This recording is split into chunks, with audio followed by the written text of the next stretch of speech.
என்னடா பொட்டி பொடிக்காட வந்திருக்கா, என்னாச்சு? எனக்கு என் பொண்டாட்டிக்கு சண்டை. அதான் அம்மா வீட போன அமுச்சு விட்டேன்னு. நீனு எங்க இருக்க? உங்க வீட்டுல ஏதாவது பிரச்சனையா? பிரச்சனைலாம் இல்ல.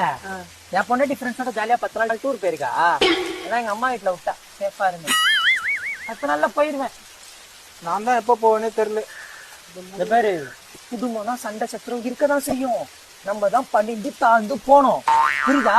சும்மா பொசுக்குன்னு பிறந்த வீட்டுக்கு வந்துடக்கூடாது. அக்கம் பக்கம் பார்த்தா என்ன பேசுவாங்க? நரம்பு இல்லாதாக்கு 4 விதமா பேசும். கையாளாதவன், முட்டி செத்தவன், பட்டு இல்லாதவன், மலட்டன் அப்படின்னு சொல்லும். ஏய், நான் இப்பயே எங்க அம்மாட்ட சொல்லி போய் சமாதானம் பண்ணலான்னு இருக்கேன். முதல்ல நீ வெளியே வந்துடக்கூடாது, வாசல்ல நின்று இருக்கணும். அவங்களே மன்னிச்சு உன்னை கூப்பிட்டுருப்பாங்க. இதெல்லாம் முதல்ல தெரிஞ்சுக்கோ, சரியா? போ. என் பொண்டாட்டி வேற 1 மணிக்கு வீடியோ கால் பண்றேன்னா குடிச்சிட்டு ஃப்ரெஷ்ஷா இருக்கணும். கண்ணோடு கண்டப்போல் லவ் பண்ணி கல்யாணம் பண்ணிக்கிறானுங்க. 1000 அம்மா வீட்டுக்கு